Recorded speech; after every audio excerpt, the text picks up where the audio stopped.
Yo, what is up guys? It's me, Zach Lee, and welcome back to the Zach Lee Show, where we talk about everything going on in the NBA on a daily basis. As always, you guys know that you are the real MVPs. You're coming back each and every single day. Can't thank you enough. But now, let's just get into everything that is going on in the NBA. But first, a quick word about this video sponsor, SeatGeek. If you're looking to go to any game or live event, there is no better way to purchase tickets than through the SeatGeek app. I'm telling y'all, it's super simple, super convenient, and it's also cheaper, especially when you use the promo code SDC to get $20 off your first order. I can't recommend this app enough. I'll have the links in the description box below so you can go check it out. Now with that out the way though, let's get into the video. Let's go. Alvin Gentry just joined the ranks of David Fizdale. We all remember Fizdale's "take that for data" speech. Guys dug in that game and earned the right to be in that game, and they did not even give us a chance.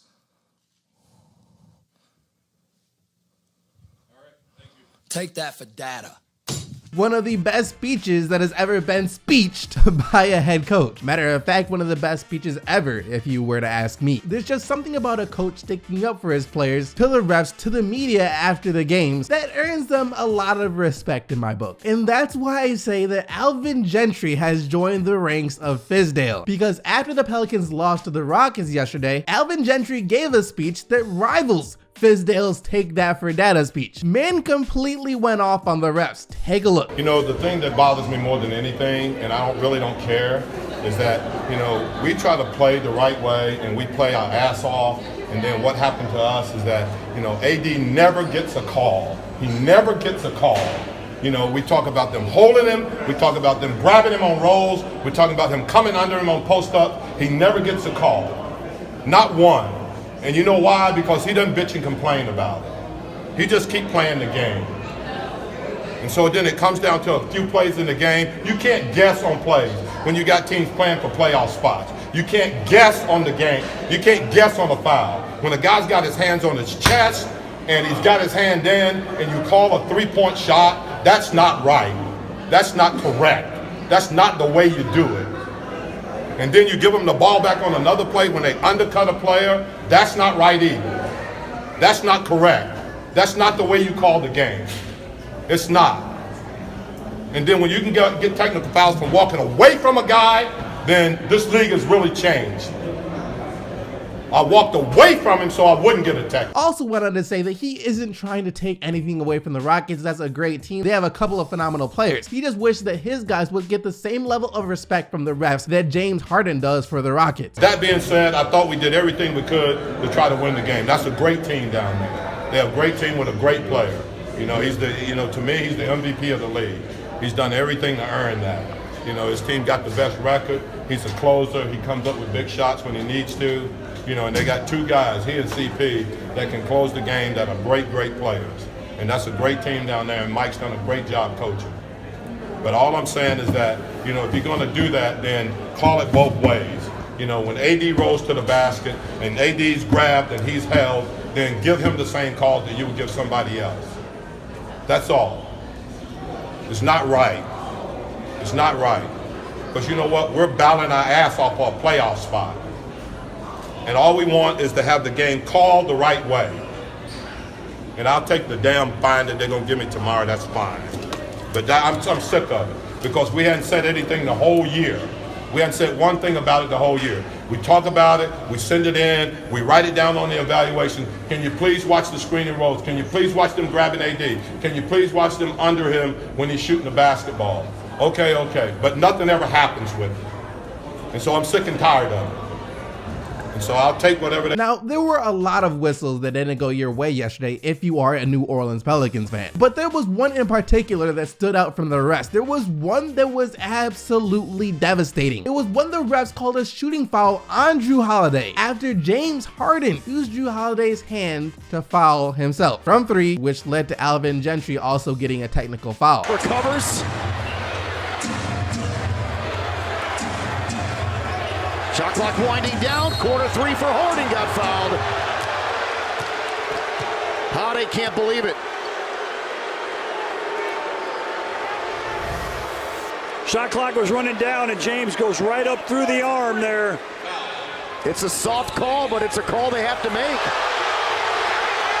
He got hit on the arm. Yo, I'm a James Harden fan, but that right there is ridiculous. How else was Holiday supposed to defend James Harden? Harden was in the triple threat position. Holiday just puts his hand out like he should do. Harden then brings his arm up on Holiday and literally fouls himself using Holiday's hand. And of course, Drew and the Pelicans are the ones that get punished for this. That's like someone jumping out in front of your car while you're driving. You hit them because what the heck else were you supposed to do? They hit you. Matter of fact, you didn't hit them, they hit you. But yet you're the one found guilty. And of course, this is nothing new for James Harden. We all know that he does this. He initiates all the contact on 95% of the foul calls that he gets. That's how he gets to the free throw line 10 plus times a night. He knows what the refs will and won't call a foul and uses that to his advantage. That's the type of player he is. He's crafty. So Gentry was upset that he gets those calls all the time. Yet AD gets grabbed, banged up, undercutted, just flat out fouled on almost every possession and gets no calls because he doesn't complain like some other players do in the NBA. There is complete merit to everything that Gentry was saying. He was spitting facts. I don't think anyone could argue with that. And this is literally the second coach in a row to say something similar after their team lost to the Houston Rockets. Doc Rivers was saying the same thing after the Clippers lost to the Rockets, that his guys were hammered and no whistle. Meanwhile, the Rockets got seemingly every whistle. But what can be done about this? The only thing that could possibly help this is if coaches continue to speak up like this after games. The Rockets play the Wolves later today. If the Wolves lose to the Rockets and we see more of this, and Tom Thibodeau feels like his team isn't getting fair calls while the Rockets are getting all the calls, if he speaks up on this after the game, and Terry Stotts, head coach of the Blazers, the team they play on Tuesday after tonight's game against Minnesota, if coaches continue to speak up about this, something will have to be done. The refs can't simply keep turning a blind eye to all of their comments when everyone is saying the exact same thing. More coaches just need to be like Alvin Gentry and Doc Rivers, speak up and be willing to take that fine. Alvin Gentry said in his speech that James Harden is the clear-cut MVP. There's no question about that. And Rudy Gobert also thinks there isn't a question about who should be Defensive Player of the Year himself. To me, there's no question right now. Like I said, my goal is to make my teammates better defensively and to make my team better, but yeah, there is no question. That's what Rudy Gobert had to say, and I would say that Gobert is the frontrunner, hands down Defensive Player of the Year, except there are a couple of things working against him here. The biggest thing is the fact that he's missed a big chunk of the season. He's only started in about 44 of Utah's games so far, and at the beginning of the season he wasn't playing nearly as good as he is right now. Granted, he still wasn't completely healthy back then, going through some things, but still that does count against you. That being said, considering how great the Jazz have been since he came back healthy, that's a lot going for him. Since the All-Star break, Rudy Gobert has been putting up 18 points, 12 rebounds, 2 blocks, and 1 steal per game. The Jazz have only lost 2 games in that stretch of time. Matter of fact, since Rudy Gobert came back from his injury in January, the Jazz have a record of 22-4. 22-4 with a healthy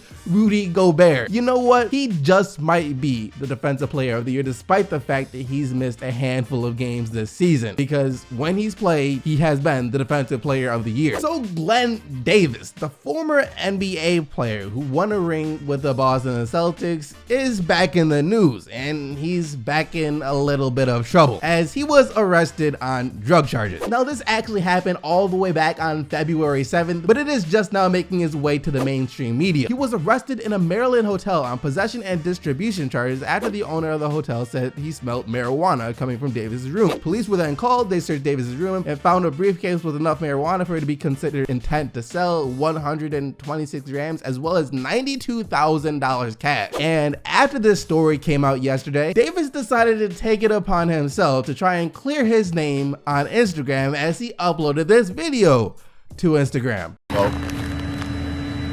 It's your boy Big Baby, man. Don't believe all that shit on the internet. I will have my day in court. They just mad because a black man got money, man. Just trying to keep a black man down, man. Hey, man, shout out Rollo, man. All those people, man, getting money, man. My shit legal, man. A lot of jump shots. A whole lot of jump shots. Popeye chicken.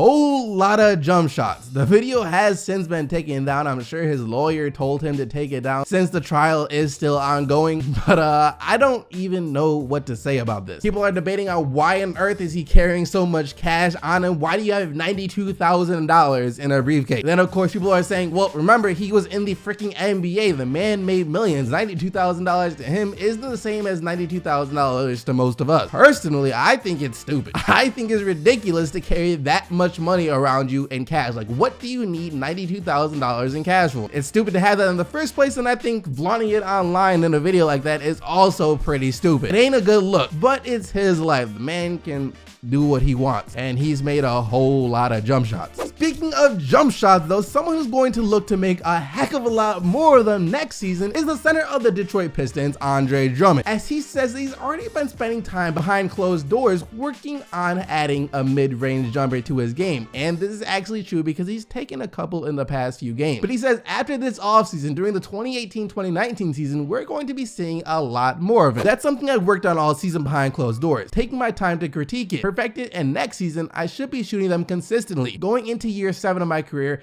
it's time I expand my game. The game has changed each year. It's about time I started shooting those little jump shots around the free throw line. When I'm left wide open, I should be able to shoot that shot. This is good news for the Pistons and Pistons fans, as long as he doesn't fall in love with the little mid-range jumper. Hassan Whiteside is able to do similar things. From time to time, he'll take a little mid-range 15-foot jump shot. It does open up his game and makes him a more versatile player, so it will make the Pistons a more versatile team. So of course that's a great thing. It's just I still want to see Andre Drummond perfect his game down low. He's been better at his post game this year, but it's still far from perfect. For as big and strong as Andre Drummond is, he's consistently the biggest and strongest player on the court. He should be dunking and bullying people down in the paint. That does it for all the news and updates and stuff like that from yesterday. Now let's take a quick look at the games from last night. Well, you guys pretty much already know the outcome of this game already. The Rockets were able to get the win 107-101. Harden with 32 points, 11 rebounds, and 8 assists, while Davis had 26 points and 13 rebounds for the Pelicans. And it'll be interesting to see if other coaches speak up after games if they feel their players aren't getting the same calls as the Rockets are getting. Yo, Phoenix, I don't understand how you let a Stephen Curry-less, Klay Thompson-less, Kevin Durant-less Warriors team drop 124 points. The Suns made Nick Young and Quinn Cook look like Stephen Clay yesterday, and even made Draymond look like KD too. Yo, that's terrible. No shots to any of those guys in the Warriors. They did good. All of them stepped up big time, especially Quinn Cook. This was the second game in a row that he has stepped up. 28 points for Quinn as he had 5 of his 7 triple attempts. Draymond, like I said, looked like KD as well, dropping 25 points, grabbing 11 rebounds, and dishing out 8 assists, and Swaggy P put up 20. But Phoenix,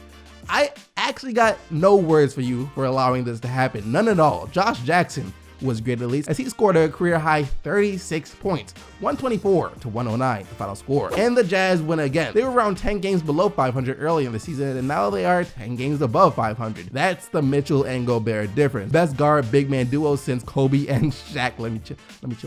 But that's 9 wins in a row now for the Jazz. 103-97 over the Kings. Gobert with 22 points, 13 rebounds, and 4 blocks, while Mitchell put up 28. I see you, Lance, out here trying to do big things. Man had 25 points, 5 rebounds, and 5 assists in this game. And I still remember back in the day before he left Indy for Charlotte that he was seen as one of the best up-and-coming young players in the league, a future all-star for sure. He was kind of like Draymond Green before Draymond Green, just smaller and a little crazier. However, his 25 points last night weren't enough as the Pacers lose a crucial game to the Wizards, 109-102. Bradley Beal with 19 points and 6 assists. If I were to tell you at the beginning of the season that with 13 games left in the season, the starting 5 for Cleveland would be Ante Zizic, Jeff Green, Jose Calderon, George Hill, and of course LeBron James, what would you think? You would think I would have lost my mind. Props to those guys yesterday though. They stepped up and played well. Zizic could have a nice future in this league. He had 14 points and 6 rebounds in just 20 minutes. Already a better game than Tristan Thompson has had all season long. Jeff Green has been solid all season long. He had 21, and Calderon held down the fort with 9 points, 7 rebounds, and 6 assists. Because of that,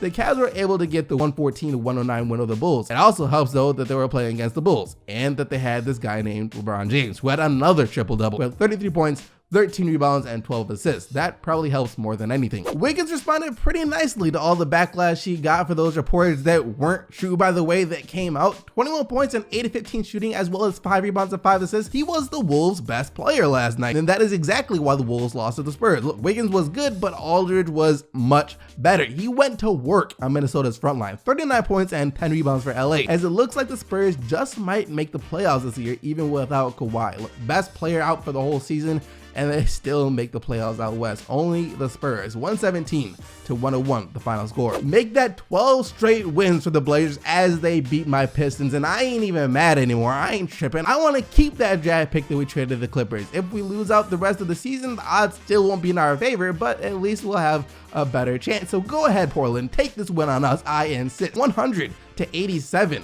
The final score. Lillard with 24 points, 8 assists, and 7 rebounds, while Drummond had 18 points and 22 rebounds for Detroit. All right, Charlotte. Y'all really think y'all slick getting blown up by the Knicks? After realizing their playoff dreams are over, it's a race between y'all and my Pistons to see who can go lower in the standings. Just know that we are prepared to lose every single game we have left this season. So you better be willing to do the same. You can't come at us if you ain't willing to lose all your games too. Then again, they might be able to if they're willing to get blown out by the Knicks. Silver needs to do an all-out investigation on y'all for tanking after this loss. 124-101. The Hornets lose to the Knicks. I don't even think the Knicks were trying to win this game. The Hornets' will to lose was just so great that it made it impossible for New York not to win. Boo! Memphis was supposed to break the record for most losses in a row. They were at 19. They were getting so close. It should have been 20, but they won. Somehow the Memphis Grizzlies beat the Denver Nuggets, and Denver, if y'all don't make the playoffs, it's because you lost to the Grizzlies. 101-94, the final score. Dylan Brooks with 24. Giannis attempted 6 threes yesterday. Next year will be the year that he shoots threes without hesitation and makes a majority of them too. I'm calling it right now. The Bucks beat the Hawks 122-117. Giannis with 33 points, 12 rebounds, 7 assists, 4 steals, and 2 blocks. Man did everything. Rondae Hollis-Jefferson, the best player that no one talks about. He missed a few games with injury this year, but I mean, I think he's going to be a problem in the league one day. I don't know how to describe it. He's kind of like the poor man Ben Simmons right now. He doesn't technically play point guard, but he could. He's like a mix of Ben Simmons and Nick Batum. I guess that's a decent way to describe his game. His 23 points, 5 rebounds, and 4 assists got the Nets a 114-106 win over Dallas. That was all the action from last night though. Hope you guys enjoyed the video. If you did, be sure to smack that like button and subscribe to the channel so you don't miss out on more daily NBA news. Remember to vote for the player of the day, but also remember the only players whose team won are eligible to win player of the day. And yesterday, that player was Joel Embiid with his 24 points and 19 rebounds. Thank you once again for watching. I'll see all of you right back here tomorrow, but until then, I am out of here.